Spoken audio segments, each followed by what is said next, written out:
والسلام على أشرف المرسلين سيدنا محمد وعلى آله وصحبه أجمعين. قال رب اشرح لي صدري ويسر لي أمري واحلل عقدة من لساني يفقه قولي. سبحانك لا علم لنا إلا ما علمتنا إنك أنت العليم الحكيم.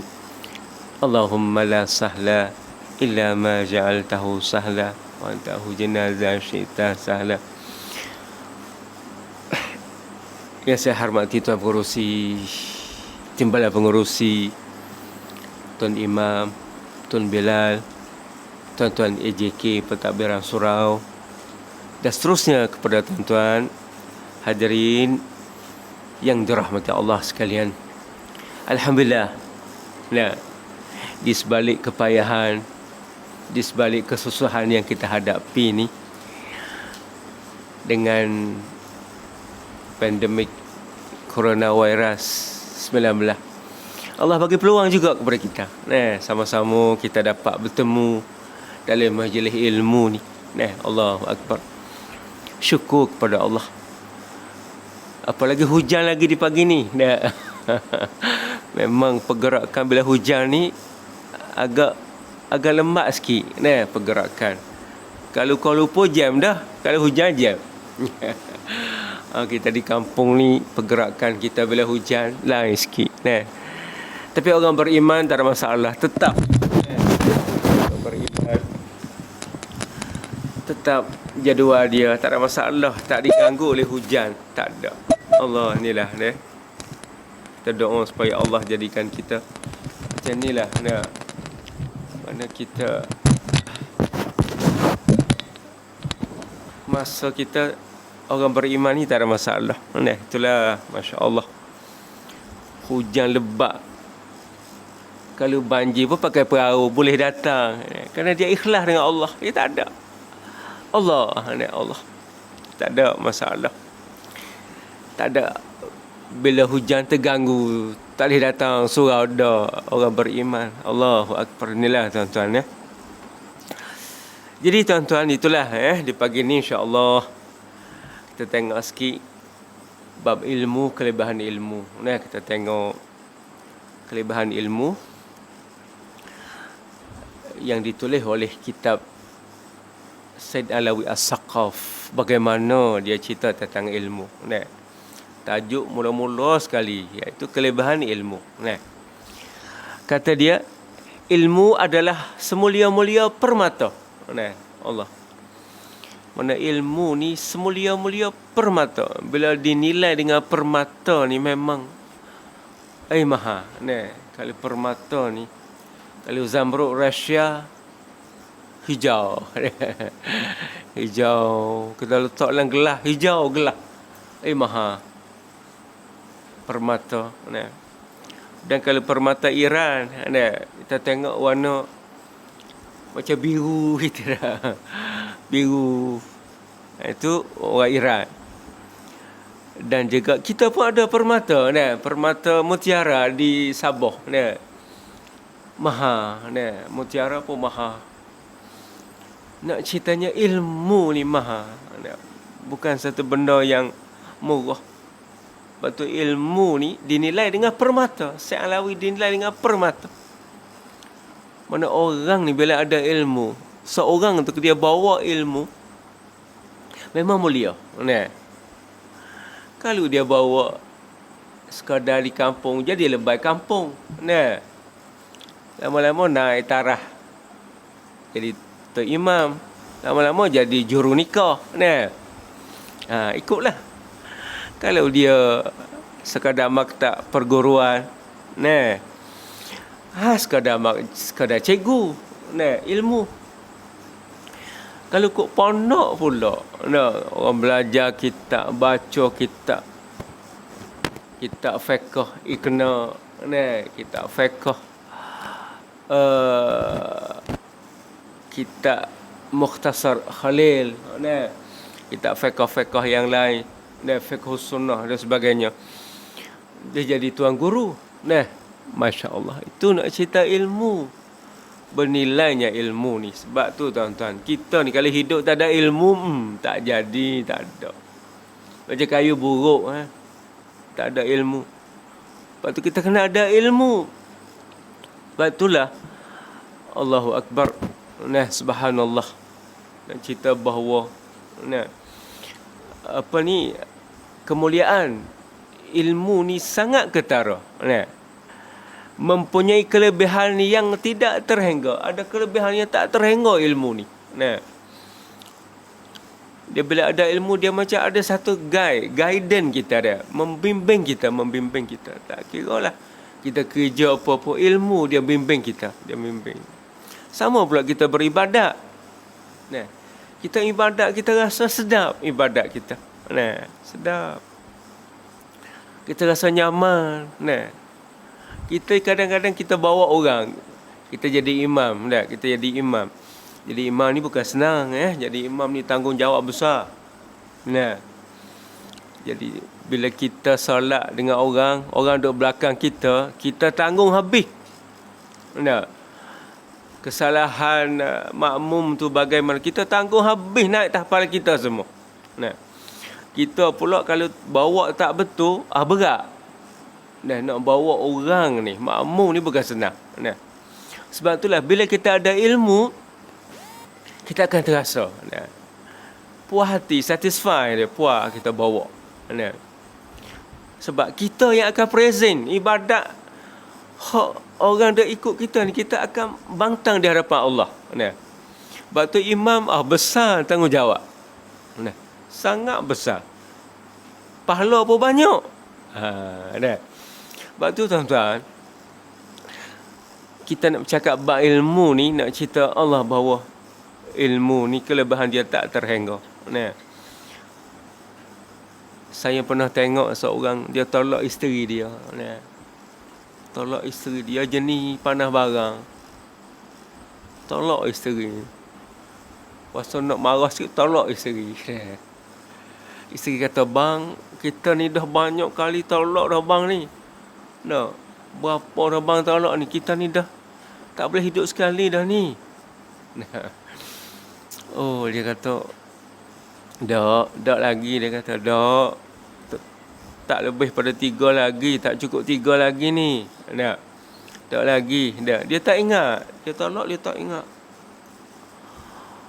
Bila macam tu, bila isteri dia bangkit, dia kata, cukup dah bang, habis dah. Kita ni dah habis dah. Tak ada hubungan kita dah ni. Dia pun dah rasa Allah, sebab salah dah. Rumah dah ada, kereta dah ada, tiba-tiba cerai isteri, nak pergi kahwin semula pula. Allah, satu hal nak dapat rumah baru, nak dapat kereta pula, bukan senang. Dia pun pening kepala, jumpa dengan seorang ustaz. Ustaz, macam mana ustaz? Saya ni dah tolak isteri, saya dah cerai isteri, tapi saya tak ingat. Saya tolak isteri dia, saya tak ingat. Isteri kata saya tolak lebih pada 3 dah, tapi saya tak ingat sungguh ustaz. Ustaz tanya, sungguh ke pak cik? Sungguh ke pak cik? Tak ingat sungguh ke pak cik? Ya, tak ingat sungguh. Allah, tak ingat. Kalau tak ingat, tak apalah, kita kembali pada asal lah, seolah tak ada apa-apa lah. Kalau tak ingat sungguh lah. Jadi kalau tak ingat, hukumnya kembali pada asal. Al-aslu fil ibahah, asal tu tak ada apa lah. Allah lega dia. Allah rasa macam seolah Allah sangat lega sangat. Ni nak cerita ilmu menyelesaikan masalah. Allah ilmu. Atau ilmu boleh menyelesaikan masalah. Kalau tidak, nak mereng dia. Macam nak mereng gitu keadaan dia. Sebab remuk, cerai isteri. Tapi dia panah barang. Panah sikit-sikit cerai, sikit-sikit cerai. Tapi dia terlupa pula. Maka ilmu tu dapat menyelesaikan masalah dia. Allah, seronoknya dia. Baik, kita tengok sekali lagi. Dia kata justru tidak ilmu itu mesti diamalkan. Jika tidak diamalkan, maka akan jadilah ilmu itu seperti debu yang bertaburan, yang tidak mempunyai manfaat lagi. Tapi ilmu ni kita kena amal, amal. Kita kena amal, dan bila kita belajar kita amal, bila kita amal kita akan merasa sedap ibadat kita. Doa kita akan rasa sedap. Kena dibimbing oleh ilmu. Itu sedap. Maka sebab itulah dia kata, kalau ilmu tak diamal seperti debu. Debu yang duduk kat jalan, pada apa debu dah. Masa hidung sesemua ya lah. Debu. Maka begitulah ilmu yang kita duk belajar. Allah. Kalau kita tak ada amal ke, tak ada lah. Kalau kita tak amal, memang tak ada apa, tak ada manfaat apa. Kita belajar, tak ada manfaat. Maka itulah tak ada maknanya kita belajar. Dan Allah menilai ibadat kita melalui ilmu. Bila kita buat ibadat dengan ilmu, cantiknya ibadat kita. Itulah Allah menilainya. Dan kita ni berhak ada ilmu. Jangan duk merasa saya tak ada ilmu. Jangan. Kita ada ilmu, kita belajar dah ni. Kita belajar dah. Kita jangan duk merasa kata saya ni tak ada ilmu. Tak ada. Jangan tuan-tuan. Tuan-tuan ada ilmu. Tuan-tuan ada potensi ada ilmu. Jadi kita kena hadir majlis-majlis kuliah. Majlis-majlis kuliah. Seperti mana kita tengok, syukurlah pendakwah tu ataupun ustaz-ustaz boleh sampai ke tempat kita ni, syukur. Kalau kita tengok di Cegagalah jauh, dalam Cegagalah, tepi sungai Perak, dalam. Ada guru takmir pergi mengajar. Saya jadi guru takmir. Ada satu minggu di Cegagalah. Mana di Cegagalah, masjid dia tak besar mana, kecil je. Besar ni ya masjid dia.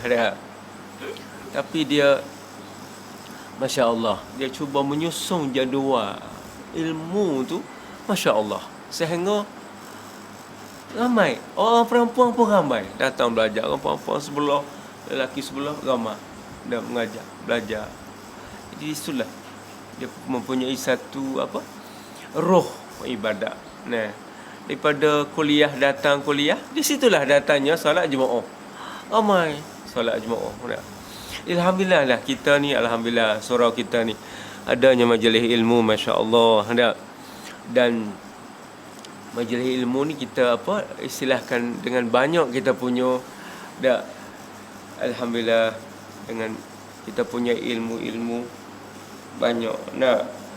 Ada setengah mengajar fiqh, ada setengah mengajar usuluddin. Alhamdulillah, Allah syukur kita nak ada gitu. Sebab kita tidak ni yang panggil fardu ain, iaitu fiqh, usuluddin dan tasawuf. Usuluddin ni nak mengenal Allah. Kita nak kenal Allah. Bagaimana kita nak mengenal Allah? Kita nak beribadat, kalau kita tak kenal Allah bagaimana? Waktu wajib. Dan kita wajib mengajar isteri. Kita wajib sebab isteri adalah di bawah jagaan kita. Maka wajib. Tu fardu ain. Kalau kita tak mengajar dia, berdosa kita, isteri. Berdosa kita. Sebab fardu ain.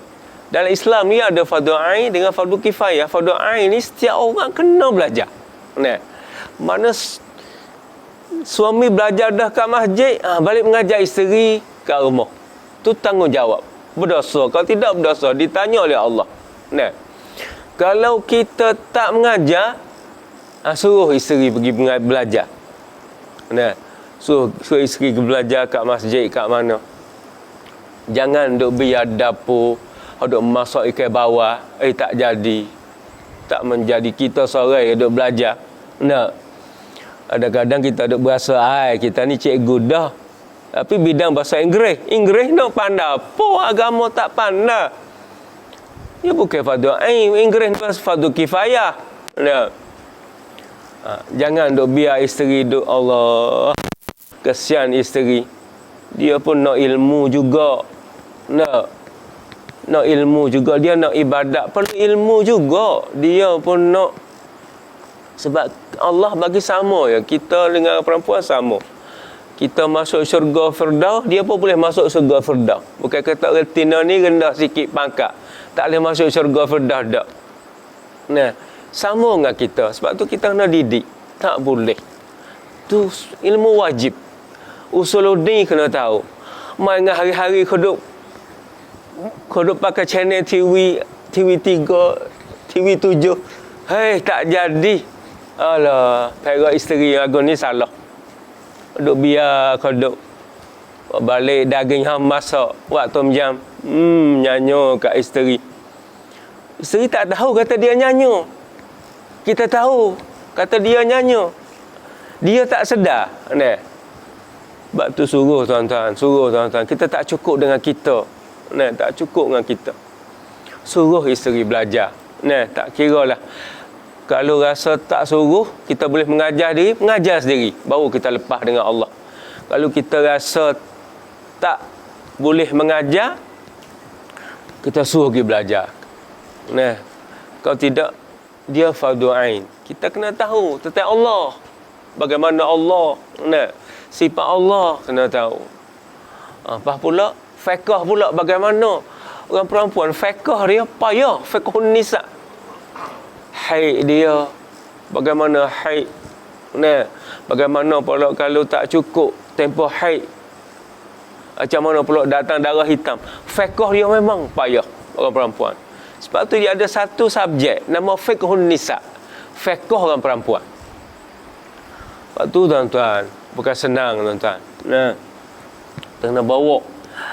Dan pula satu lagi, bila kita sama-sama belajar, satu lagi ilmu hati, nak baiki hati. Hati ni jangan. Kadang-kadang ada kebun durian musangking 5 ekar pun jadi dah hati. Rasa megah. Megah. Terasa saya ni hebat juga ni. Dah 5 ekar dah musangking. Rasa hati selalu dah mari dah hati. Jangan hati. Ilmu apa nak kontrol hati? Sebab tu ilmu tasawuf. Ilmu tak tasawuf sudah. Orang pun kalau belajar fiqh banyak, tak belajar tasawuf, sudah lalu. Hati megah. Jangan.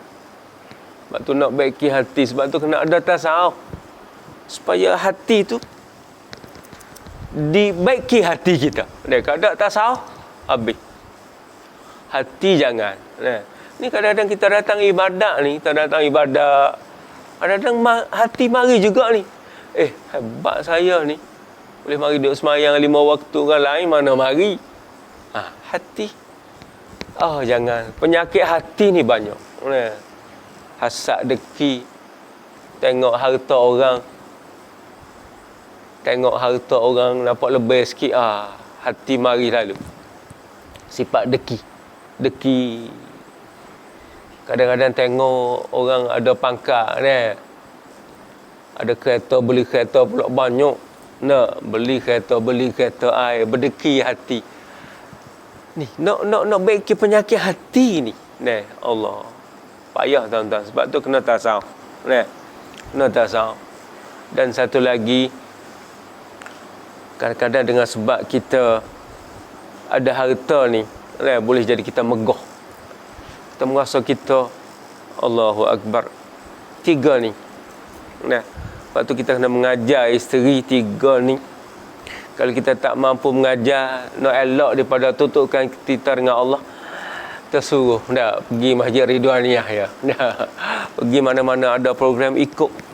Kita tak kena mengajar dah. Kita izin dia pergi belajar. Izin dia pergi belajar. Tak menjadi bila makan roti canai nampak 2 orang sekali. Bila pergi sejid seorang. Lelaki yang pergi masjid. Isteri tak ada. Bila keluar makan nasi lemak, nampak 2. Suami ada, isteri ada. Bila pergi masjid, pergi surau, suami ya, isteri tak. Tak jadi. Nah, interaksi dengan kita dengan dia pun tak boleh nak pergi sebab kita ilmu. Dia tak belajar.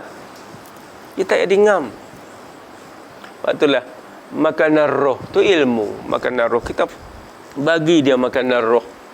Belajar kat masjid-masjid. Nak belajar kat masjid. Lepas tu bila balik rumah kita sama-sama interaksi.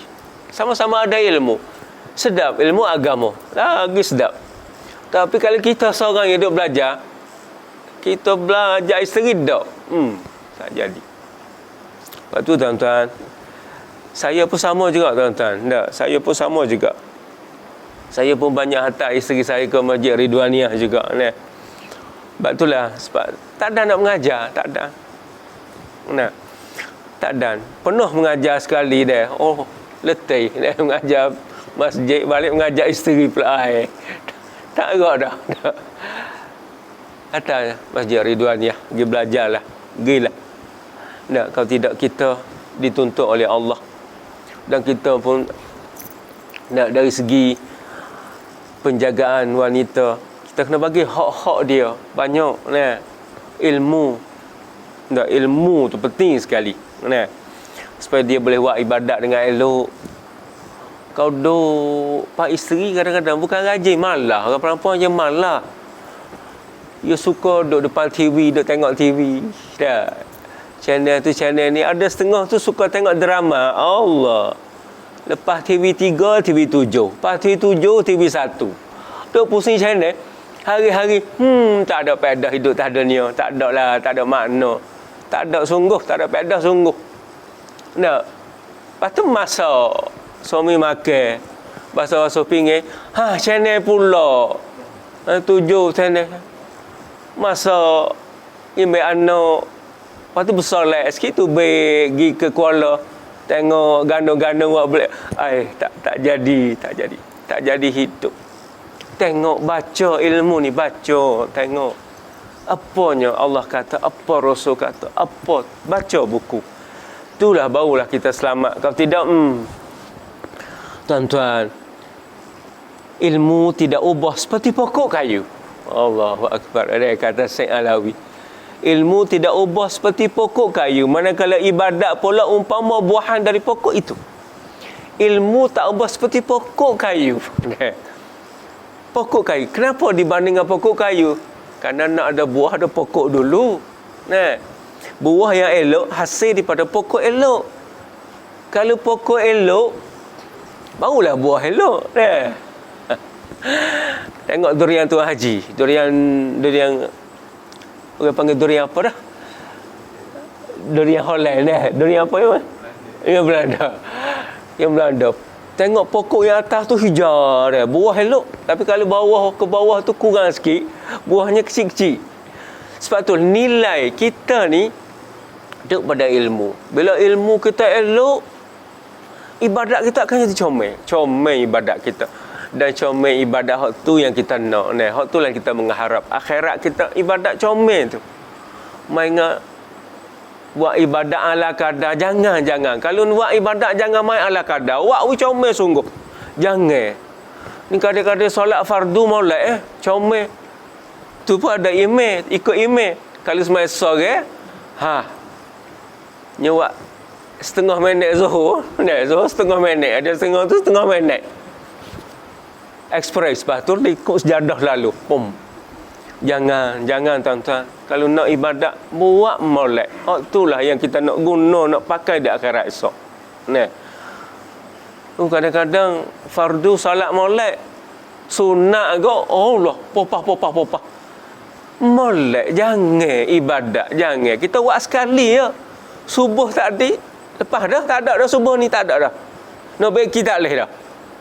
Kalau kita jemaah. Tak jemaah, tak boleh nak bagi rekod. Esok subuh lain dah. Lepas tu solat elok-elok, tuan-tuan. Nak solat lah. Biar elok-elok, jangan main hatam. Jangan. Ibadat, jangan tuan-tuan, jangan. Kita solat biar elok. Puas hati kita dengan Allah. Allah, aku mempersembahkan ibadatku padamu ya Allah. Kita sembah kepada Allah, kita buat dengan puas hati. Jangan main. Kadang-kadang tak ada jiwa, kejiwaan tak ada. Solat tak ada khusyuk. Cepat sangat. Popah, popah, popah. Allah. Nak. Lepas tu kita mengharap. Boleh pakai ke tak kalau kita beribadat macam ni. Nah. Manakala ibadat pula umpama buahan dari pokok itu. Ibadat buahan daripada ilmu. Ibadat daripada ilmu. Kalau ilmu molek, comel ibadat kita. Ilmu tak molek, tak tahu, tak belajar. Tak belajar, tak tahu. Kadang-kadang masalah dia sendiri. Haid ke, apa ke, dia tak tahu. Ni bahaya besar. Inilah bahaya besar. Pernah seorang perempuan tanya saya tentang zihar. Suami dia ni suka kata kat dia kalimah-kalimah. Allah, dia kata, Allah ustaz, saya Allah tak boleh terimalah suami duk kata gitu. Soalan gitulah kan, tak puas hati. Suami ni suka keluar kalimah-kalimah macam tu. Jatuh ke saya Ustaz Zihar nak tanya. Macam seolah dia orang perempuan ni, dia bila kita kata banyak-banyak ke dia, dia tugas dia kat dapur banyak juga, penat dia. Setengah tu orang perempuan kerja. Lepas tu ilmu nak kontrol dia tak ada. Ilmu nak kontrol dia, nak didik dia, kita tak bagi dia ilmu. Tak suruh dia pergi belajar. Dia belajar dengan TV. Kadang-kadang TV itu Yahudi. Orang Yahudi tak mari. Dia hantar pengaruh dia ya. Dia sendiri duduk kat mana tahu. Dia hantar pengaruh Yahudi, Nasrani tu banyak dalam TV. Pengaruh dia tu anak kita duk dekat pengaruh, duk pakai idola TV tu. Akhirnya dia jadi pening perempuan tu. Dia kata Allah. Lepas tu bila bagi nasihat, dia reda. Tak apalah, dia kata tak apa insya-Allah. Gitulah nak cerita bahawa bila kita ada ilmu, gitulah ibadat kita pun jadi subur.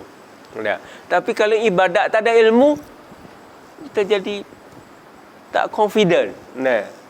Tak confident, ya kan ni. Lepas tu nak kepada ilmu.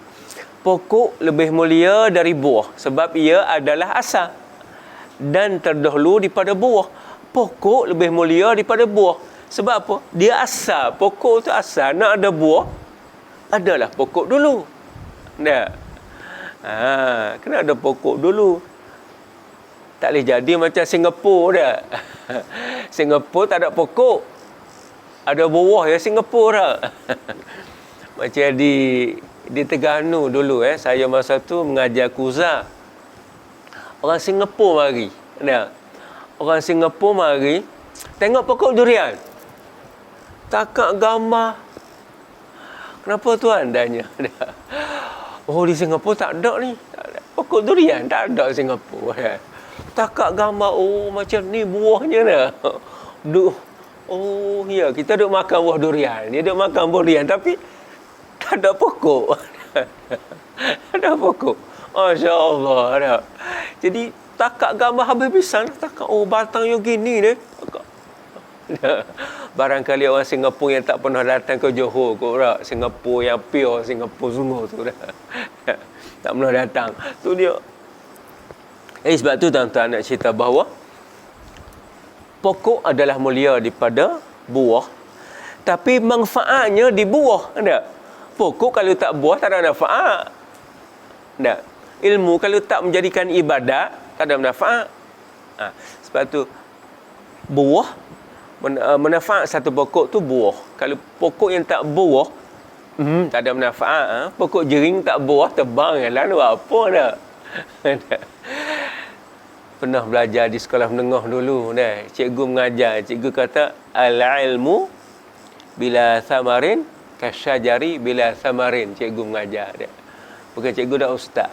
Ustaz kata al-ilmu bila amalin, ilmu yang tidak beramal kasyajari bila samarin, seperti pokok yang tidak berbuah. Mana ilmu yang tak beramal seperti pokok yang tak berbuah. Masih ingat lagi cikgu mengajar dah zaman sekolah menengah dulu. Jadi tuan-tuan, itulah manfaat kita. Allah syukurnya, saya rasa syukurlah kita ni. Kita ada majlis ilmu. Kalau boleh kita biar ada majlis ilmu, biar banyak sikit ni, supaya kita belajar. Dengan ilmu itulah ibadat kita cantik. Jangan harap ibadat nak cantik kalau tak belajar. Ni. Dan bila kita belajar solat, kita datang kuliah maghrib, solat isyak tu comel sebab kita belajar. Nah, ganjarannya besar, banyak sekali. Nah, sebab tu jangan kita misskan majlis ilmu. Sayang kalau boleh, nah, pada kereta duk kosong, kursi sebelah, taklah isteri sama. Nah, kalau motor belakang kosong, bawalah isteri. Sebab tanggungjawab diri kita dengan dia sama. Kita akan berdosa di hadapan Allah Subhanahu Wa Taala. Kita nak mengajar tak mampu. Nah, kita dah kerja dah. Nak mengajar pula dia. Oh, tak jadi nak mengajar pula dah. Tak mampu nak mengajar dia pula. Nak rehat kita. Nah, bawalah. Nah, suruhlah dia pergi belajar. Nah, nak lepas taklif kita, nak lepas tanggungjawab kita. Dan bila isteri belajar, kita belajar. Oh lah, sedap interaksi sedap kita. Nah, dia pun faham, kita pun faham. Sedap. Nah. Dan seterusnya tuan-tuan, cerah dah lah dah. Sikit lagi dah nak habis paragraf ni ya. Justru seorang itu hendaklah memperolehi dari dua perkara, ilmu dan ibadat. Itu kadar dan bahagiannya. Dengan itu seorang itu hendaklah biar dapat dua perkara. Nak sibuk tanam musangking pun sibuklah. Tapi dua perkara ni jangan tinggal. Nak sibuk, nak meniaga, dah. Okeylah meniaga. Tapi dua perkara ni jangan tinggal. Iaitu ilmu dan ibadat. Ilmu dan ibadat. Kita ni dah penting ibadat. Kadang-kadang Allah lepas maghrib tengok start motor selalu pom. Isyak datang balik solat. Allahu Akbar. Dia tak nampak. Ilmu tu ibadat.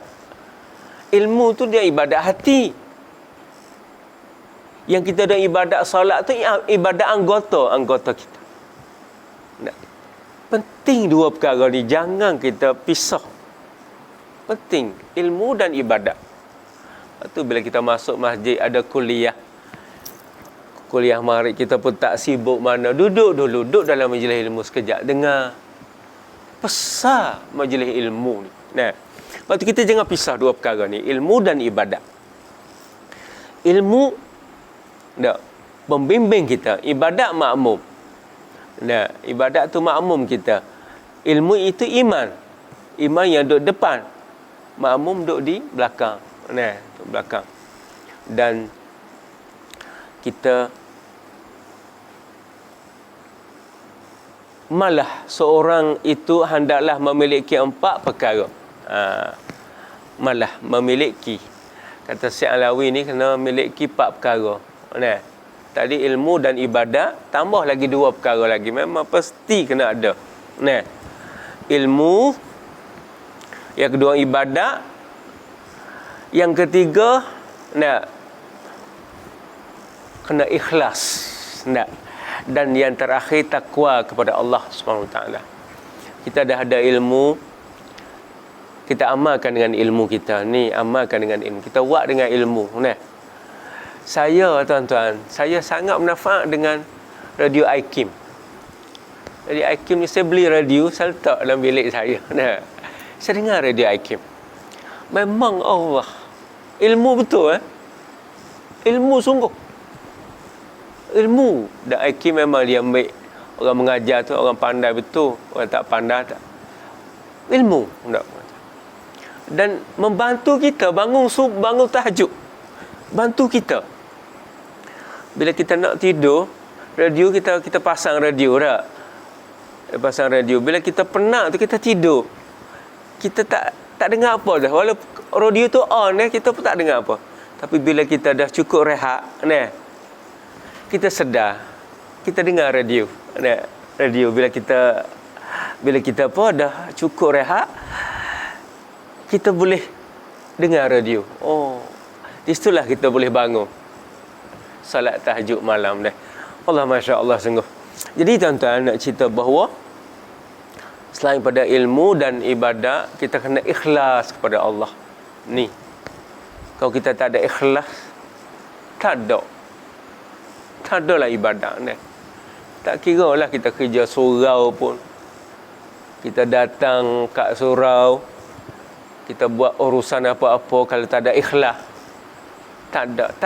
Buat saja je, tak ada. Allah tak nilai, Allah tak bagi. Lepas tu tuan-tuan, tolong cek. Saya pun sama, kita cek. Apa yang kita buat takkan ni sejauh mana ikhlas kita, tolong cek. Check and balance, cuba tengok tuan-tuan. Nah. Takut-takut tak ikhlas ke? Plastik tembus lah. Duk masuk duk keluar kat bawah. Rugi. Nah. Beli plastik bukan main besar. Lepas tu duk masuk besar tumbuh. Di akhirat esok tak ada apa, ada plastik. Nyanyo. Nak minta tolong siapa lagi pada waktu tu? Nah, tak ada. Tak ada siapa boleh tolong. Dunia ni bolehlah mutu pancik tayar orang tolong. Duit pun orang tolong lagi. Nah. Tapi kalau akhirat, boleh orang nak bagi pahala sikit, kita tak ada harapan. Dia pun nak. Kita nama dia tak ada harapan. Nah. Sebab itulah tuan-tuan, cuba tengok ikhlas kita, keikhlasan kita. Ulama kata ikhlas ialah benda putih yang duduk di atas kain yang putih. Payah dah. Kalau benda hitam nampak selalu. Tai cicak dah. Jatuh atas kain putih nampak selalu. Tapi kalau benda putih duduk di atas kain putih, payah. Nak kena benda tu payah. Nak kena ikhlas kerana Allah. Patut orang ikhlas kerana Allah. Ya tak ada masalah. Hujan lebat dia boleh datang surga. Ya kerana Allah. Ya bukan kerana manusia, tak ada. Kerana Allah. Allah, kalau kita tak ada ikhlas tuan-tuan, plastik kita tembus nyanyo kita. Duk masuk. Duk turun ke bawah. Kosong ibadat kita. Allah itu ikhlas kepada Allah Subhanahu Wa Taala, tuan-tuan. Itulah benda kena usaha ikhlas kepada Allah ni, memang kena usaha. Nah, makna benda putih di atas kain yang putih. Bukan mudah kita nak dapat keikhlasan kepada Allah. Waktu kita kena cek, aku ni kerana Allah. Aku buat ni kerana Allah. Kerana Allah, tak ada Allah baru nilai. Tapi kalau kita kerana manusia, datang surau nak orang tengok, nak kita ada kat surau, datang surau pun kerana nak bermasyarakat kat surau, bukan kerana Allah, kerana manusia, kita tak akan dapat. Dan Allah di hari akhirat besok, Allah suruh kita minta pahala dengan orang yang kita buat kerana dia. Minta pahala. Kamu dulu gotong royong kerana malu ketua kampung. Pergi minta pahala dengan ketua kampung, bukan kerana aku. Allah kata, mun tak ada ikhlas. Sebab tu tuan, kita check and balance, tolong check ikhlas sikit. Jauh mana. Saya pun sama tuan-tuan. Cuba check ikhlas kepada Allah. Bila kita duduk dengan Allah, ikhlas dengan Allah, Allah menilai pahala kita. Allah. Dan yang terakhir tuan-tuan, takut kepada Allah Subhanahu Wa Taala. Kena ada sifat takut kepada Allah. Kalau tidak, hati kita jadi. Kadang-kadang hati kita ni, seperti saya kata tadilah, hati. Ada setengah tu beli kereta sama, kereta baru dah tu, kau rasa datang surau tak nak bersaling dengan orang, dah duk bucu. Ada kereta besar, bersaling dengan kita ni, orang saling dengan orang lapis level rendah ni, rugi masa. Baik bersaling dengan datuk-datuk. Tu hati, tengok hati. Jangan hati terasa tu, dia rasa dia lebih, dia ada projek dia. Jangan dia hati. Sebab itulah kita kena tolak sifat astaghfirullah ya Allah. Ada astaghfirullah ya Allah, aku lahir dengan mokku dulu, aku tak ada apa ya Allah, aku tak ada harta ya Allah. Ya Allah, jangan ya Allah, jangan ya Allah. Kita akan tolak sifat takwa ni, akan tolak.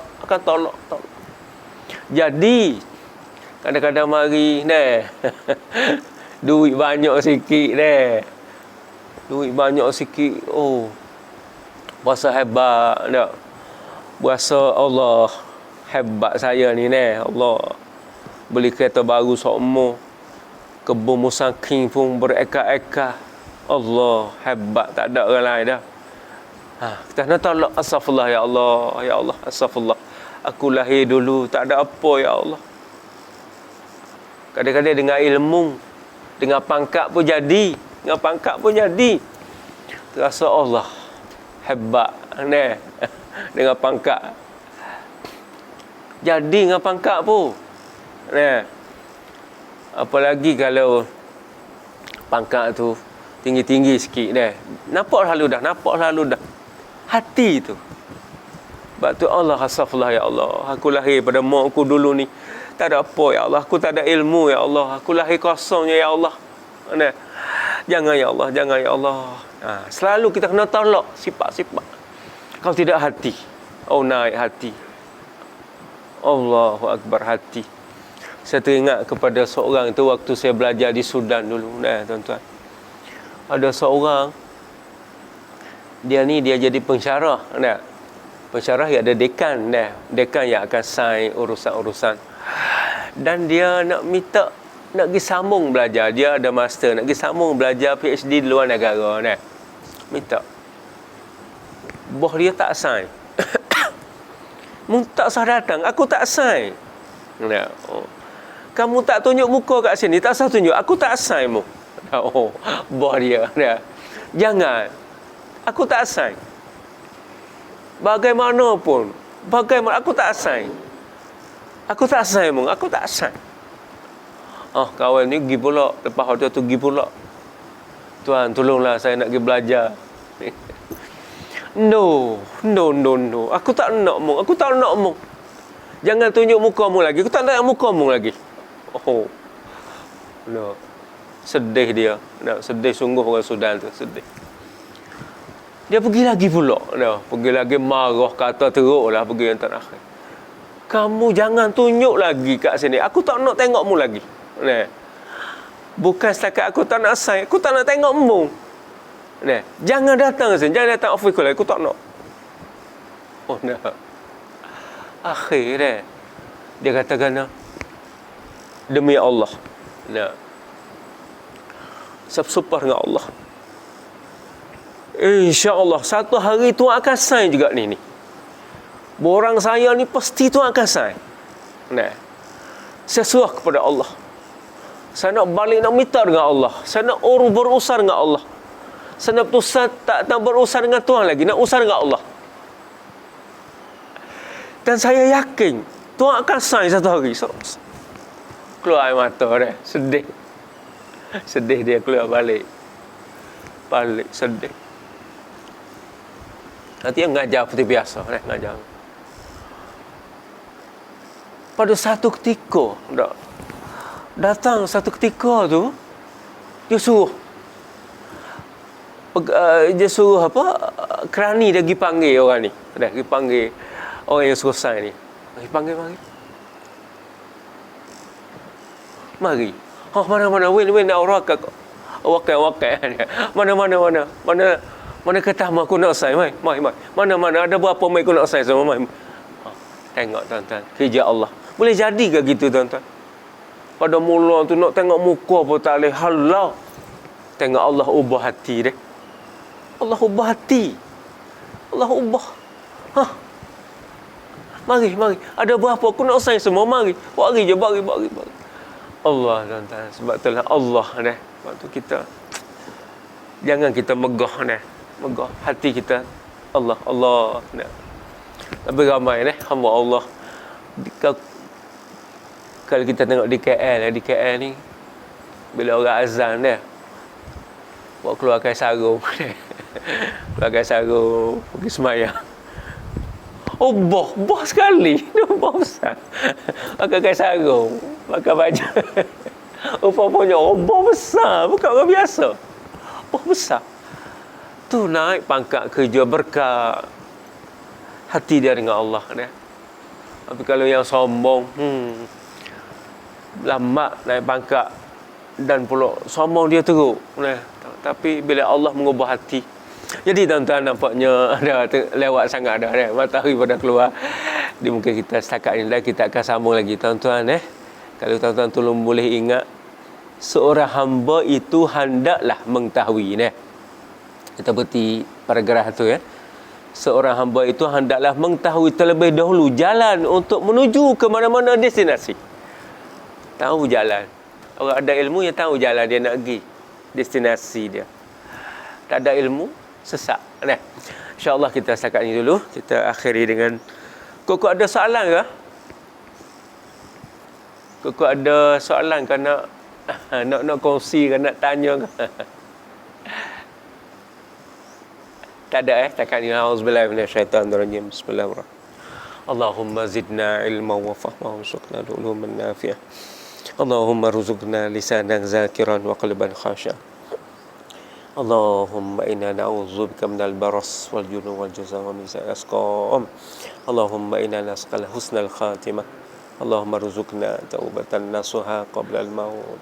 Allahumma ya muqallibal qulub, tsabbit qulubana ala dinik. Wa sallallahu alhamdulillahi rabbil alamin. Allah